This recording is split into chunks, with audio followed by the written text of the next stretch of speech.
We agree. Roggy, everyone's excited to hear the sound of the pop. Ah, let me know when you're ready to start. 2 more minutes, we'll get everyone in here and we'll get started. Okay. I'm gonna just get these bottles open. Such a beautiful day today out here. Are you recording? Lots of blue sky out there. Lots of mustard in bloom.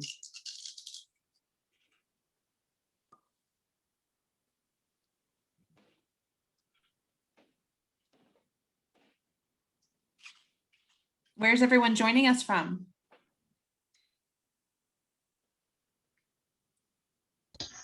Peoria, Illinois. We're in the Boston area. Fantastic. I'm in the Charlotte area. Oh. Long Island, New York. Quick question. Are we doing the wine from the shipment? Yes, so today Roggy is going to walk us through the wines that were sent out in your club shipment. So Okay. Roggy, are we going to start with the Coeurtina today? Okay. And then we'll go ahead and taste the Durell Vineyard Chardonnay, our Sunchase Pinot Noir, and we'll finish up with our Bald Mountain Zinfandel. Perfect. Thank you. Of course. Okay, so I think that the shipment. Jill, how's it going out there in Texas?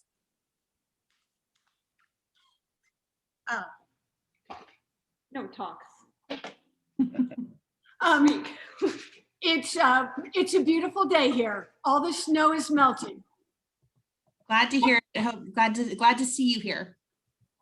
We're glad to be on.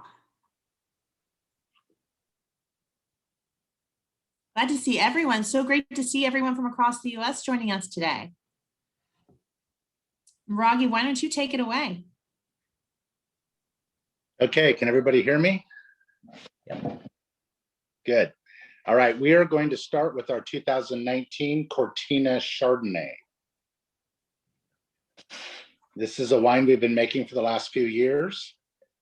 And it's a Chardonnay that comes from the sort of southeastern corner of the estate. If you've been out here to the vineyard, you'll know that there's a series of rolling hills that the winery is nestled into. And the tasting room is right against a block of Pinot Noir that goes up a hillside. And when you get to the top of that bluff, it drops down into a floodplain that's along Carneros Creek. And this is the lowest lying and coolest part of the vineyard. And there is an old ancient stream bed that kind of winds through that part of the vineyard, and it empties out into Carneros Creek in the southeastern corner.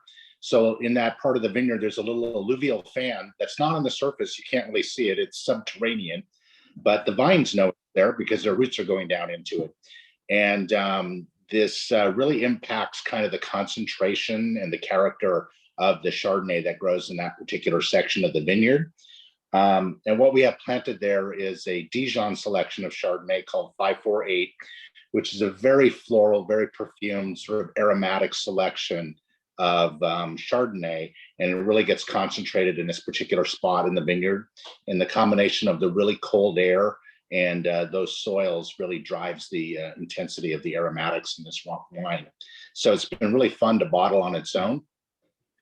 And I find it's a Chardonnay that's floral and aromatic. And you have to remember, Chardonnay isn't typically a really aromatic variety. It's not like Sauvignon Blanc or Riesling or any of the aromatic whites. Chardonnay is really more about a tactile wine, you know, that you really enjoy when you taste it and all the flavors come out when it warms up in your mouth. So all of those stone fruit characteristics and things you think of for Chardonnay really come to the fore in this wine and really release themselves. So. And this wine is 100% barrel fermented. It's aged about 16 months on its lees. The length of time that it spends there really helps to develop some of that kind of nutty brioche quality that you find underneath the wine.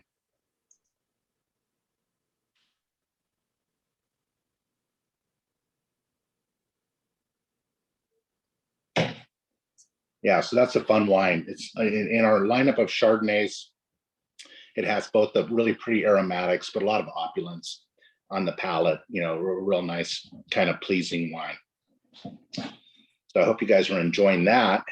Rocky, how long would you age this Chardonnay? Well, so what happens when wines age is when they're bottled, they have captured all of their fresh fruit and kind of primary fruit tones and those qualities. And if you like that about drinking a wine, then you should drink it young. As it ages, the fresh fruit character will eventually kind of fade away, and it'll get replaced more by like dried fruit notes, floral notes, and then some of the savory notes that are underneath the wine will really come to the fore as well. So you'll start to pick up some nuttiness and some of the spice characteristics that are in the wine, and the fresh fruit part of it will kind of recede to the background. Not everyone loves wines like that, but if you do and you wait, it will reward you. But it will be very fresh and vibrant over the next 5 to 7 years. So if it's properly cellared.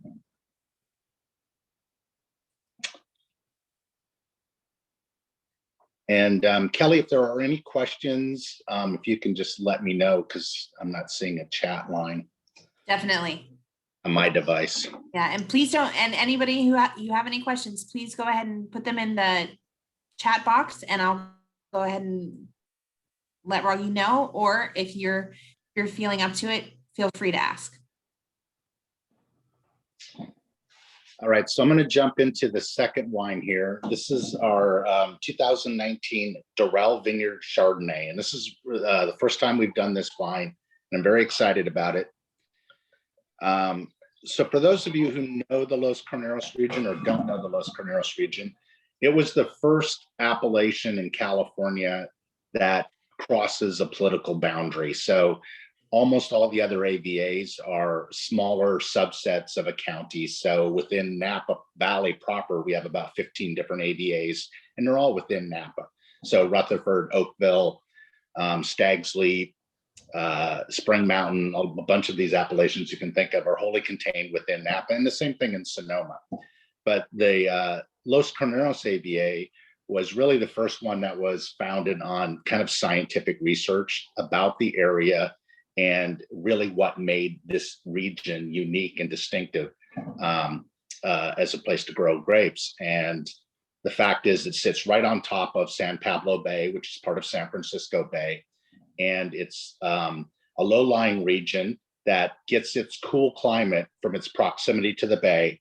So we really are dependent upon the fog patterns we get in the summertime. And if those of you have ever been to San Francisco, you know it gets quite cold in the city.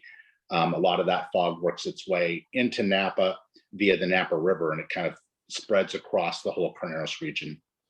So that's what really helps us grow cool climate varieties in this part of Napa, whereas most of the rest of the valley wouldn't really support making these kinds of varieties very well. There are a handful of like hallmark vineyards or famous vineyards in this region that people really recognize and were part of the founding of this appellation. And one of them is Durell Vineyard. It was founded in 1979, which is the same year the Cuvaison purchased this estate. And it's a vineyard on the opposite end of Carneros from us. It's really kind of at the most northwest corner of Los Carneros. And it's actually a vineyard that is right at the junction of the bottom of Sonoma Mountain, the end of the Los Carneros district, and the beginning of Sonoma Valley. So it's really entitled to 3 different appellations in some parts of the vineyard. People have been making Durell Vineyard Chardonnay for many, many years now, and it's really one of the vineyards that winemakers revere and has become quite well known for growing Chardonnay. So we are working with some of the blocks that are in the oldest part of the vineyard that were planted in the late 70s. And this is an old Wente selection of Chardonnay. So for this, we're looking for some of that minerality and kind of structure that you're going to get from a Durell Vineyard Chardonnay. And just a note on this, for those who have it in your club shipment, you're lucky because we had a very, very small production for this vintage, as we normally do with our micro lot wines. So this wine is sold out. And I think Enjoy. haven't opened it tonight. When you do get around to enjoying it, you're going to find a really nice kind of white peach characteristic with some real strong lime zest and citrus notes on the finish. It really focuses the length of the wine with really great acidity that really carries the flavors along quite a way. So in comparison to the Coeurtina, which is more immediately pleasing wine with that kind of floral and rich fruit character, this is more of a structured wine, more angular wine that really rewards the taster with this great minerality and acidity. And this is a wine that's going to go great with oysters or most kinds of fish, where it can really pair well with that sort of sea salt and brine characteristic. It's going to work beautifully with that. So fun wine, fun vineyard to work with. Again, this is one of our micro lots, so less than 100 cases produced. Rogie, would there be any reason that anyone would smell any smoke on this particular wine? No. Okay. If Didn't think getting so. any, so you have to remember 2019, we didn't have any fires that year. Right. So if you're getting any notes that are what I would call tertiary notes or non-fruit driven notes, they're coming from the barrel fermentation. So obviously they're Fantastic. fermented in French oak. French oak barrels are charred when they're made. So you can get some of that kind of nuttiness or toastiness from a barrel.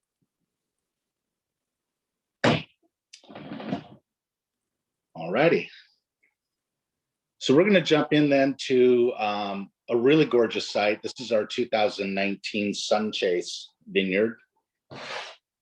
And Rogie, while you're pouring that, you want to talk a little bit about micro lots and what we're Sure. doing with those?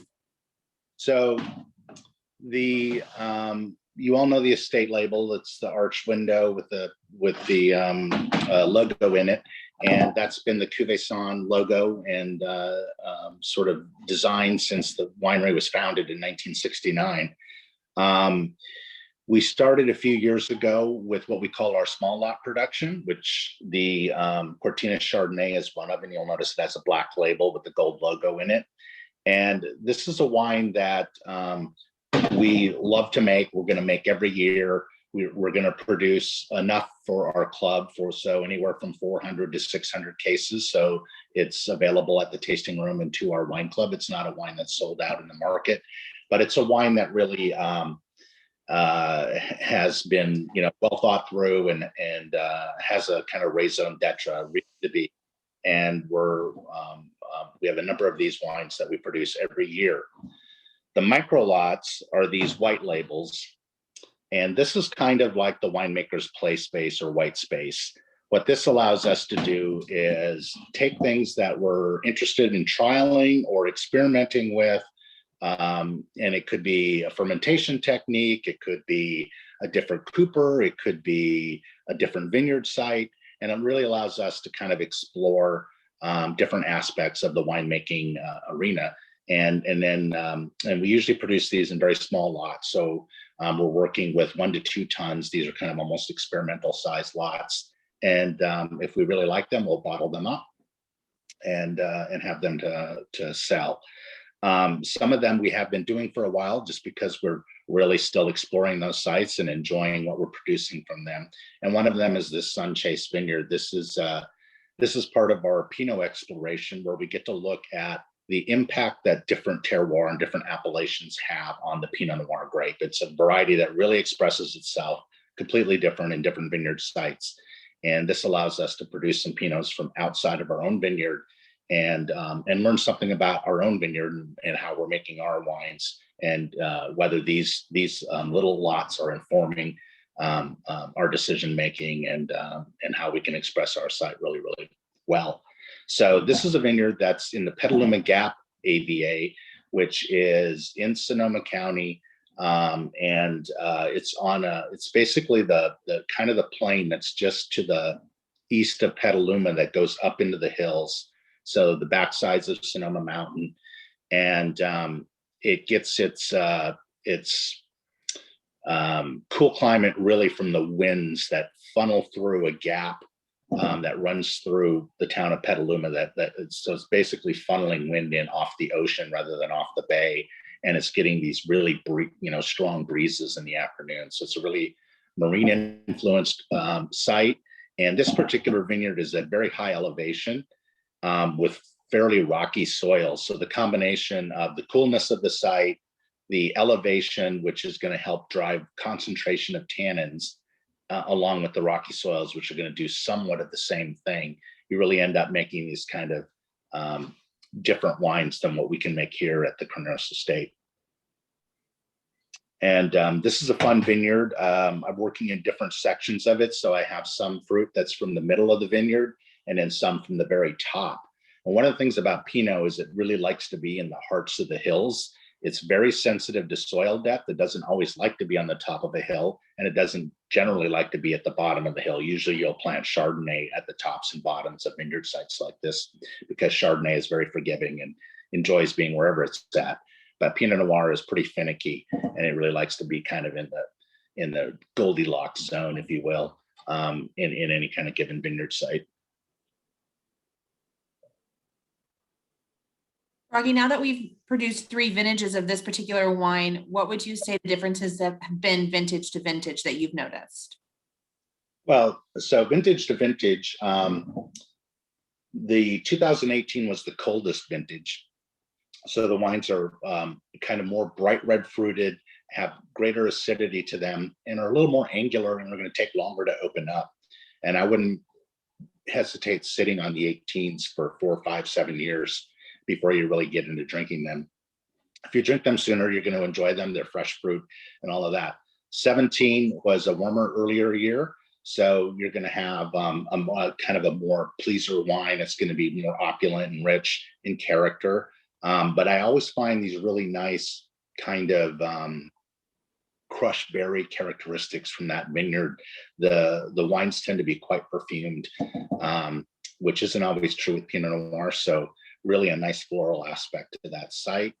And in 2019, this was a vintage that was on the later side, but it wasn't as cold as 18, and just makes really some beautiful concentrated wines in 2019, a really lovely vintage.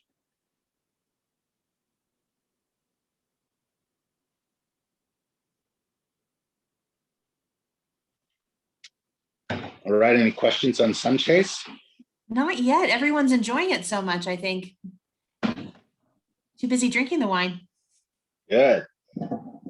We've got a delicious coming through, so that's a good thing.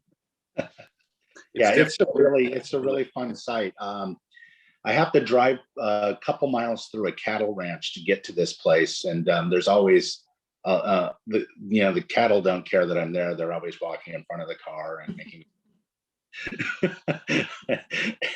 and slowly work my way up to the top of this site where the vineyard's at. But it's just a gorgeous, really rural slice of Sonoma that most people wouldn't even know this vineyard is up there. It's kind of tucked away up in the hills. And it's one of, I think, the 2 most well-known vineyards in the Petaluma Gap appellation. And we actually are getting fruit from both of those vineyards. The other one is called Gap's Crown, and you'll be seeing some of that later on. But 2 really wonderful sites from that area, and completely different in their own right. Angelina says no cow tipping, but I didn't want to give you any ideas. Yeah. No, I usually respect the cows out there. They're doing their thing. All right, so then we're going to move on to the Bald Mountain Zinfandel. So going to take off our Cuvaison tasting hat and put on our Brandlin cap. So as you know, Brandlin Vineyard is a vineyard that's up in the Mount Veeder appellation. And if you were sitting here at the tasting room and looking just across the lake at the first peak you can see is called Milliken Peak. And when you get about 400 feet up that peak, you're actually in the Mount Veeder AVA. And Mount Veeder kind of encompasses the southern end of the Mayacamas Mountains, sort of between Oakville and Los Carneros. And really where the grapes are grown predominantly on Mount Veeder are on the ridge tops. These are basically a couple of ridges that run through the Mayacamas range, and the sides are generally too steep and too erosive in the soils that you're not really going to plant on the sides of those hills as much. So you're really up on top of the ridges where you have a little more soil to work with, although not a lot, and you have great exposure. So what really defines Mountain Meader for us is being up on this ridge top above the fog now in an area that's still kind of a cool climate appellation for Napa Valley. It's one of the cooler sites. And yet you get this bigger diurnal shift there because you're up on the ridge top. You get inversions with the climate and the weather.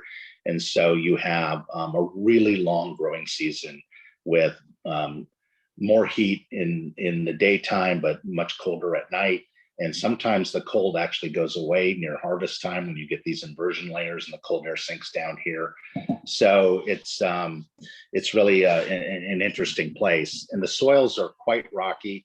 This really forces the vines to kind of push and look for water.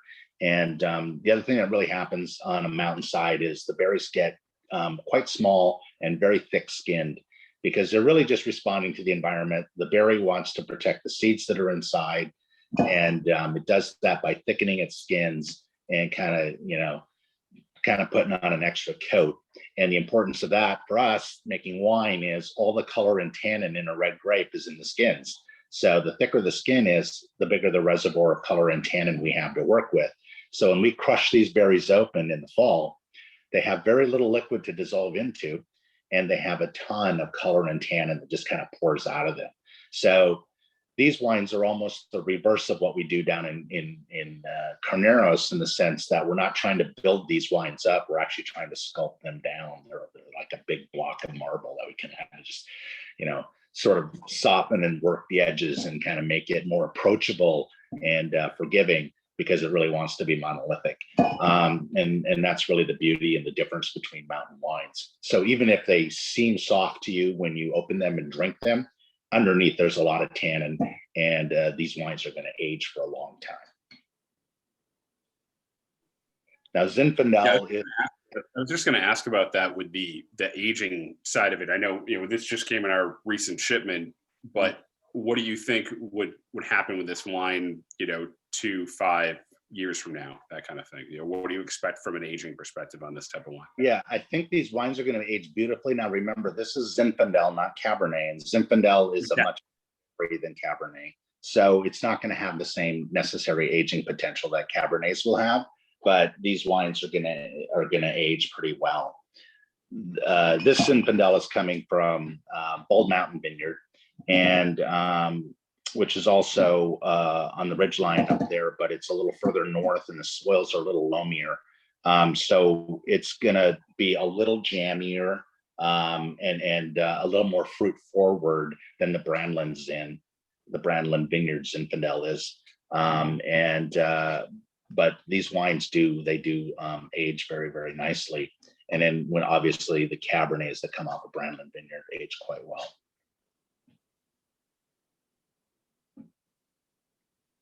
Well, I can tell you, I'm going to age what I have until about June when I start barbecuing. Yeah, it's a really fascinating variety to work with. The Zinfandel tends to be, often when you're walking through a vineyard and you have grapes spread out on the vines, you will have an entire cluster of grapes that'll be immature behind the one next to it. And those are easy to see, and you can kind of separate them out. And we do what we call a green thinning during the growing season, and we'll drop the fruit that's really lagging behind. The problem with Zinfandel is every cluster has its own thing going on. So the clusters themselves don't want to ripen uniformly. So you will have berries that are pink, berries that are green, and berries that are red. And so winemakers tend to really wait on picking Zinfandel, knowing that they're not all ripening in sync with one another. And these berries can be quite a bit different from one another in terms of their sugar and their concentration and their tannins. So you often find that Zinfandels have a little bit more kind of jamminess and richness to them. And that's really just the winemaker saying, we got to be patient, let this stuff hang out there, and bring it in when we know it's all right.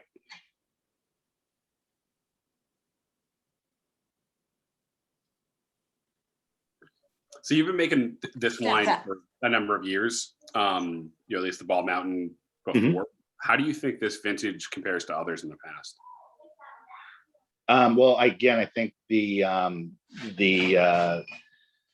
18 vintage was on the cooler side, which is not a negative for growing Zinfandel, especially at this elevation. But I think that's going to help it in terms of its ageability. It's going to just have a little bit more structure underneath it. And really the kind of the pillars of ageability in wines are extract, tannin, and acidity. So the more you have of those three things, the more you're going to be able to kind of let the wines, run its course. And often in a warmer year, you'll really just push that kind of jamminess and richness on the palate. The wines might be a little higher in alcohol slightly, and have kind of a sweeter impression on the palate because of that. There's nothing wrong with that style. They're just kind of expressing what happened with them in that vintage.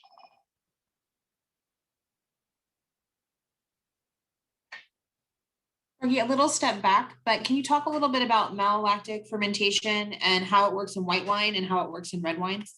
Sure. So obviously, when grapes are developing, the two primary acids they have in them are tartaric acid, which is the acid that are in grapes, and they're very tart. And then malic acid, which is the acid that's predominant in apples. So when you think of the tartness of an apple, usually at the end of the growing season, the malic acid will start to what we call respire. It basically starts to lose malic acid in the grapes. And so oftentimes the red varieties, by the time they're harvested, generally don't have a lot of malic acid in them for the most part. But white varieties often have quite a bit. They hold on to it.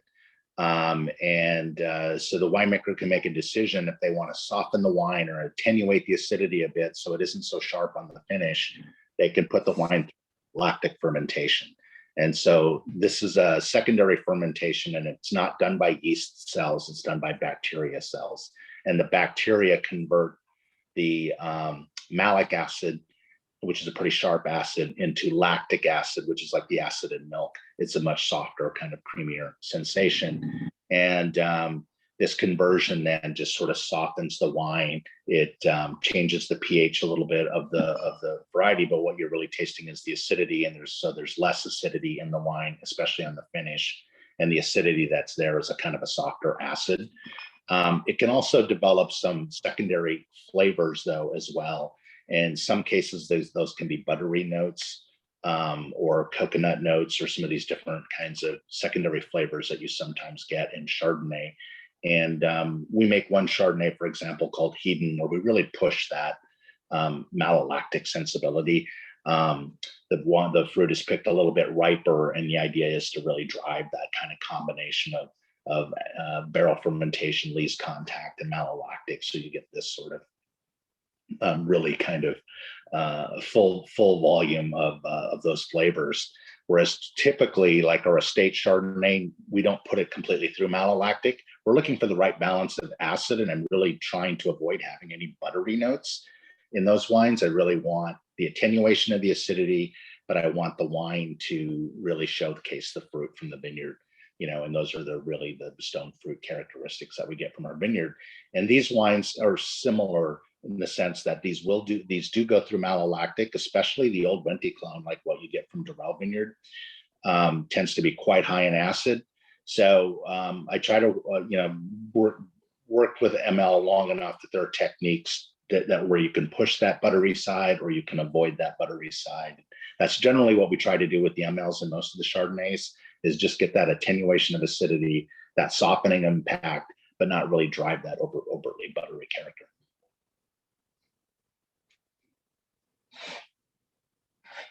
I don't know if that helps or not.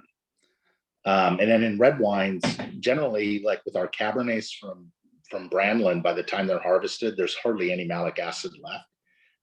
And they often go through ML simultaneously with the primary fermentation, because one of the things that helps promote the malolactic fermentation is warmth. And when you're making red wines, they're in a tank and they warm up quite a bit during the fermentation. They generate their own heat, and the malolactic can just kick off on its own. Whereas Pinot Noir, we tend to ferment at a little bit lower temperatures, and they're not on the skins as long. So they generally don't go through malolactic until the late winter, early spring. And the Chardonnays are the same. You know, they often don't start going through malolactic until they warm up in the spring. All right, club members, the floor is yours. Does anyone have any questions?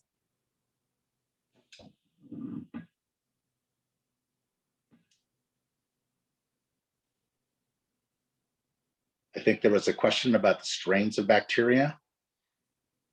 I think you're correct. Okay, I'm doing my Zoom from my phone because like a normal winemaker, I forgot. Oh, yep. So I'm not seeing all the questions. So there's a lot of different strains of malolactic bacteria, and really the ones that are used now are like called Enococcus ini. And what I'm interested in working with are strains of bacteria that lack the enzymatic pathway to produce diacetyl, which is that really buttery character. And a lot of the native bacteria, because you don't have to add bacteria, there's enough in the air that it'll go through malolactic fermentation without, just natively without any addition if you don't stop it. So a lot of the native bacteria in California tend to produce that really overt buttery note, which is why when wineries started doing full Burgundian techniques of making Chardonnay in the 70s and 80s, you saw this differentiation between white Burgundies, which tend not to have these buttery notes because their bacteria tend not to have this enzymatic pathway, versus California Chardonnays, which tend to really push this sort of buttery quality in them. And in fact, a lot of people market it. There's even a wine called Butter, I think. So there's people who want to really kind of push that side of the equation. But we try to work with strains of bacteria that lack that enzymatic pathway and just sort of give us what we want and not overwhelm the wine. Somebody has a question about Brettanomyces. Not a fan of Brett in red wines, I would agree. I think they're, in the olden days, a lot of wines had Brett. Brettanomyces, for those of you who don't know, is a strain of yeast. And if you love sour beers from Belgium, then you love Brettanomyces. But if you like really old Burgundies and some of the old Syrahs, they often had quite a bit of Brett in them, and they produce what we would call a kind of barnyard character, which a little can go a long ways, and sometimes it just overwhelms the wines and wipes out the flavor. Band-Aid is another note, yes. So there's a whole range of flavors that can be produced from Brettanomyces, and some of them are like a plastic note, which would be the Band-Aid. Some of them are barnyard notes, which is just my polite way of saying the kind of poopy. And then they can also produce some sort of exotic, smoky notes too that are actually kind of pleasant. So not all Brett is equal, and not all of it's bad, but for the most part, yeah, it's something we don't encourage here at the winery. So, What do you think the prime aging is for the Pinot Noirs that we make? The prime aging, Mm-hmm. to me, it's sort of vintage dependent. So the warmer years or the richer years, like a 17, for example, I would drink on the sooner side. The 18s, I would definitely feel comfortable lying down. But there is everybody wants to think there's a magic date that they can open their wine and it's like, the most perfect day. There isn't. There's an evolution that happens with the wine, and there's also your own palate. So I've always thought it's funny that, the French people, actually, most French people don't really like aged wines, but people from Britain love it. And I think part of it is that's how they've been taught to appreciate wine. In the UK, you were often told to cellar your wines and wait till this date and open them then and really appreciate it. So there's a real fondness for this topic, in the UK, whereas in France, they don't really view it that way. They want to open a bottle of wine as soon as it lands on their table. I'm young, so so I sort of stick to my saw, which is if you really like the fresh fruit, the primary fruit, the kind of freshness of a wine, open it when it's young. And if you really like that kind of season, more secondary characteristics of flavors where the fruit is dimmed down and now these other things kind of come to the fore, then hold on to it. But really, I mean, if you have the cellar capacity to do this, the best thing to do is to just buy a case or two of something you really love, put it in the cellar, and then open it over several years and just take notes when you open it, and you'll find what you like timing wise for those wines. I think there isn't an expiration date on wines. Obviously, if you're not cellaring them properly, and what I mean is if they're cellared too warm or the temperature's fluctuating too much, it will hasten the aging of the wine. And so they won't hold up as long. If you have a nice consistent temperature around 55 degrees with some moderate humidity, and you can hold the temperatures like that, then you can really age the wines quite long and they won't be so subjected to these extremes. What characteristics do you think are best suited to cellaring wine? Currently, one of our members has their wine cellaring in a basement, and I can tell you all of us here in California are extremely jealous of your basement. Yeah, I mean, really, it's that consistency of temperature. And then if it gets too dry, the cork can actually start to dry out and you can get some leaking, which isn't good.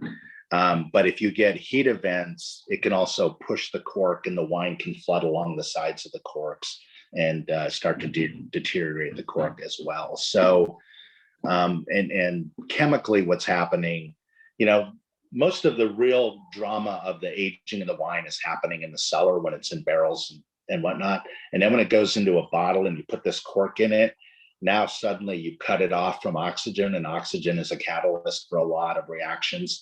So it's now in what we would call a reductive condition.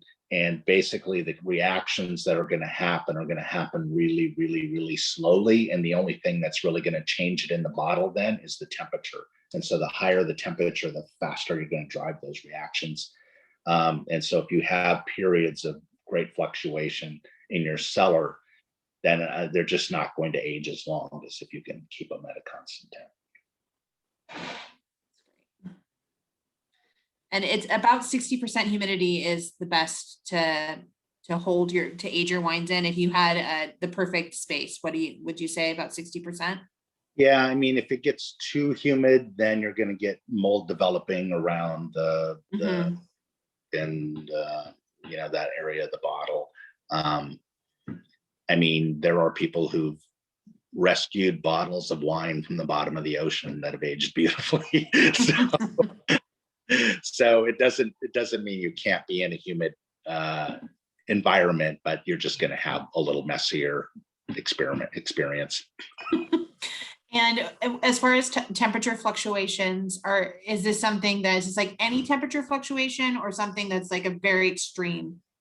Yeah, something where if you're aging in your closet or something, part of your house that gets quite warm in the summer and then quite cool in the winter, that annual fluctuation is gonna impact how long you can cellar something.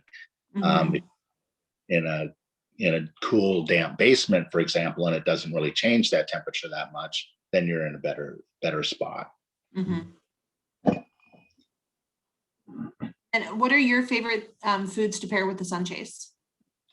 With the sunchase, one of the things about Pinot is it's such a versatile variety. It can go with dark meats, it can go with fish, it can go with kind of anything in between. So I think in terms of like what kind of meat would you like to have with it, you've got a pretty broad spectrum. I would be careful of something, too heavy and sticky like short ribs or something like that that's gonna, overpower the wine. But you could eat, like just a simply well-cooked steak, like a, uh, would be fine. The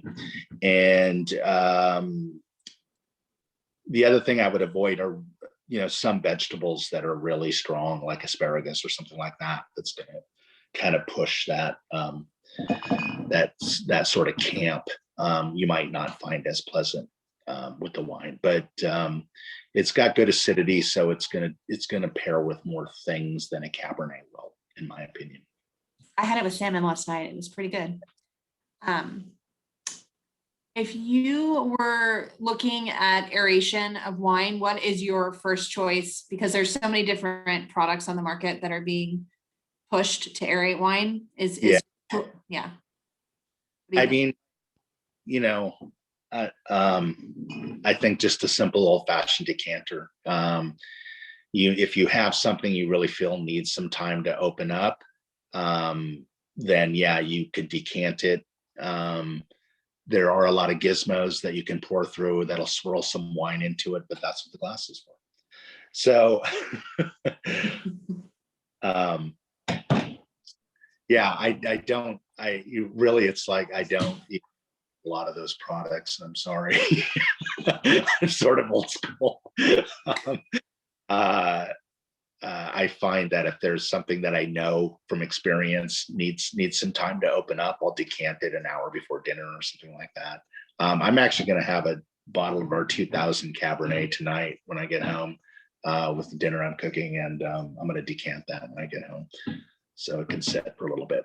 You have to be a little careful with older wines because if they're really old, they won't last a long time after you've decanted them. So there's a little bit of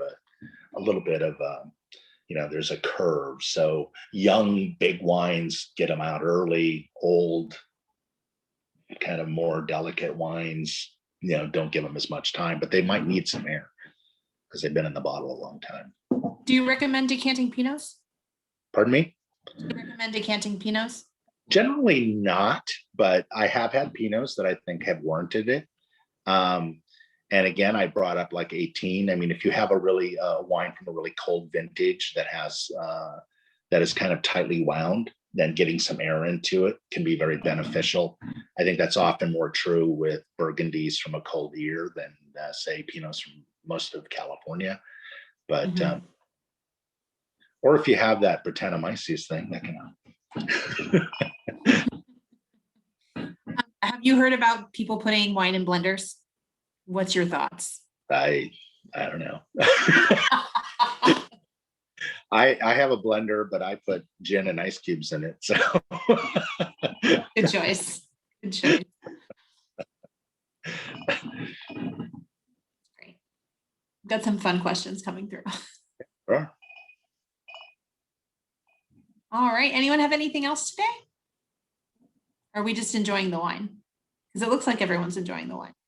Yeah. The wine's delicious, as always. Good. Somebody's puppy's happy. So we puppies eat drinking the wine too, right? That's right. So how long have you all been members, and what brought you to Cuvaison? We've been members for 20 years. No, 16 years. And we came across you before you had the new tasting room. So it was a very small building on the side of the road, and we had just our first time in Napa and Sonoma, and we decided we loved the wine, and we barrel tasted there and enjoyed it, and we decided to join. We haven't left since. Well, thank you for We're pretty new to Cuvaison. We took a trip up to Napa 2 years ago. 2 years ago. 2 years ago, and if you go up to Napa, Sonoma, and you just say, "Oh, we're just going to go to Vineyards," you just could be all over the place for hours driving around. So we said, let's focus on one particular AVA and let's really go deep in there. And so we decided to focus on Carneros and really go deep there. And so we tried, 8 or 9 vineyards over a few days. And we joined a couple of clubs. We've let a few of them expire, This is the only one we've kept. Thank Because you. what we find is that your selections that you're sending us each time are just superior, and they're so good. So like, again, it's only been a couple of years, but it's so good. And we can't wait to go back because your property is so beautiful. Well, we can't wait to see you all here. Yeah, we're if you haven't been out in a while, replanting the vineyards, the old vineyards that were right around and adjacent to the tasting room. So it's going to be an exciting new selection of grapes that are going in there.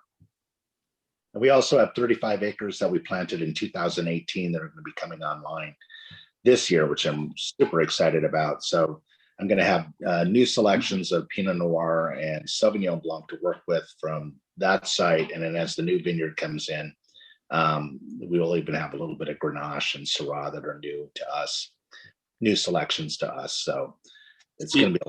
Steve, Now, you are you using a background, or is it really that beautiful behind you? It's the vineyard behind me.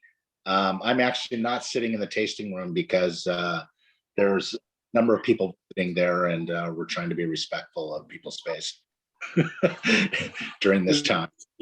But Steve, yes, we used to do. We used to drink some of your Cab Blanc. yeah, the vineyard you can see behind me. So I'm sitting in the offices. So beautiful. What's the Sorry, crowd? the Sauvignon Blanc. Was it saying that we a few years back, you did the steel, the steel fermented Sauv Blanc, and then you added the ceramic, or the cement rather. Right. What's the plan now? I mean, if you're adding new Sauv Blanc grapes, is there going to be a whole other line? It's been a few years since we drank your Sauv Blanc. So we've done Sauvignon Blanc 3 ways and across all 3 sort of tiers that we produce here. And we have our estate Sauvignon Blanc, which is still stainless steel fermented. And that wine is really about the primary fruit character of Sauvignon Blanc. It's an aromatic variety, so we don't want any malolactic with that. We don't want any oak influence. We just want the pure flavor of the fruit from the vineyard.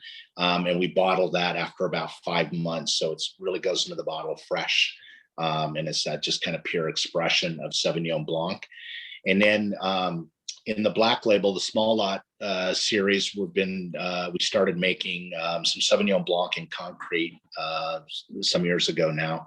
And the impact of the eggs on the Sauvignon Blanc is kind of there's sort of a few things going on. One, the shape of the vessel itself is spreading the lees out, and you're getting this kind of nice textural quality from the lees contact, and the lees keep themselves in suspension in the cement vessel, so they really get a nice kind of rich texture to them. And then the surface of the concrete itself sort of traps oxygen against it, and so that interacts with the wine in a very subtle way. And so the wines just tend to be a little bit rounder and more opulent than the estate bottling, and it gets some of these secondary flavors from the lees contact. And we leave those in the eggs all the way up until right before the next vintage. So it's spending 10 to 11 months on the lees and getting this really kind of nice rich lees character. And that's our Methode Baton Sauvignon Blanc. And then under the white label, I started experimenting with doing some barrel fermentation with Sauvignon Blanc, but using a very specific barrel that isn't very commonly used, called a cigar barrel. And it gets its name because the shape of the barrel is like a short, fat cigar. It's got a fat bilge, and then it's narrow on the ends. And that also helps drive lees contact. And then I have the cooper very, very, very lightly toast the barrels, because I'm not looking for a charry, smoky character in the wine, but I am looking for the oak to kind of add some sweetness, some sweet oak character to the wine as well. And so by lightly charring it, the barrels are, have enough char that they can bend the wood when they're making the barrels, but it's going to have very light impact from an oak standpoint on the wine. So you get a little bit of almost a kind of a resiny character rather than an overt oaky, smoky character in the wine. And then you'll get this really nice lees contact. And that wine is called Uncigar, and we only make about 100 cases of that. And then the new plantings, what that'll offer is not only can we make more Sauvignon Blanc, but we can add in a couple different selections or clones of Sauvignon Blanc we haven't worked with.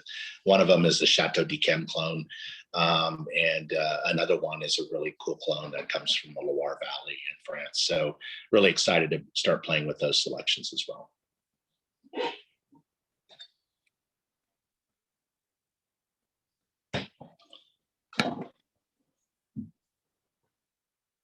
Did I lose everyone? I know. I think everyone is enjoying their wine. Okay, good. Innocence, no. No, thank you guys for doing all of this. Like being very far from the vineyard, it's tough to get back with you guys, and it's great to reconnect and be able to ask these questions and enjoy our club selection, which we love. So thank you. Yeah, and a challenge with everything to keep the tasting room open all the time. And fortunately now we're able to do outdoor seating, and hopefully soon indoor seating as well. But we don't get all that feedback from our visitors that we like to get, and hear how people are responding to the wines, what they're liking. Yeah, Steve, we went back to the tasting room a year and a half ago. I guess 2.5. Yeah, we're old. But for our 40th birthday, we decided to go back, and we took our kids and went to the tasting room. We sat outside, and it had been the first time we'd been back to Cuvaison in the new tasting room. It was awesome. Yeah. It's a beautiful area. I'm excited to hear I saw the drawings, what you guys are going to do with more patio space, I guess, coming. Yeah, it's going to be exciting. Thank you, guys. Froggy, do you want to talk a little bit about the expansion? Well, so as you know, the tasting room in its initial or in its current state, I'm kind of looking over at it, but it has on the east side, it has this expanse of glass, and it opens out onto a terrace, and we sort of those walls open up completely, and people can kind of spill out there. And what we've discovered is people really enjoy that indoor outdoor side of the tasting room. The other half of the building had kind of been built as a gallery to sort of be more intimate and closed in, and people are less drawn to that side of it. So we've decided to open up the whole building in a way and really have that kind of indoor outdoor experience, that glass expanse, that beautiful view of the vineyard and Milliken Peak and the lake out front. And then we wanted to add another sort of step down into another expansion of the terrace outside, so we have more outdoor seating, because certainly in the summertime or in the spring when it's nice outside, that's where everybody wants to be. You're sitting right in the vineyard, right around the vines, and you really kind of enjoy that outdoor experience. It just makes everybody relax and enjoy the wine. So so that's what we're doing there. And then there will be some other fun additions as well. So I think you're gonna really enjoy it. Definitely. And just so everyone knows, we are going to continue doing these virtual experiences. It really has been the shining light in the last year, connecting everyone, but it's also shown us that we have people all over the country that don't get to come visit us who are really enjoying these experiences, and we want to keep it up. But in the next 2 months, we're going to have some really great experiences happening, taking you through the new vineyard that Steve is planting, also connecting you with the architect as he starts working on the new property, talking to you about our new experiences. So we're really looking forward to putting together some interactive virtual things that you can do in the next few months as the weather gets better all around, and we're able to share more of what's happening here at the winery with you. I think that for me, there's very few things that have become better with the pandemic, but what has been kind of better is that we get to visit with you guys and other vineyards across the country where we have a very comfortable tasting experience, but we don't have to travel, and that's actually been really nice. And I'm excited. We're excited that you guys are going to keep that up. Definitely, we're happy to find new ways to connect with everyone, and this has been really great, especially tasting through our club putting out there, so that you have a chance to taste them with Steve and decide if you want to add more to your cellar, or also just getting to ask some questions about the wines that he's making and all of the amazing things that he does in the vineyard and in our barrel shay that produce these wines that that you get to drink, that I get to drink as well, thankfully. Any last parting words, Steve, before we leave? No, just I hope you guys are enjoying the selections that you're getting, and let me know if you aren't. And yes, we're going to be two-fisted here. And I hope you all are staying safe and enjoying the wines. And thank you so much for your support. We appreciate it. Thanks, everyone. Cheers, and we'll look forward to seeing you all again very soon. Thank you. Stay well. Thank you. Take care. You guys are the best. Thank you.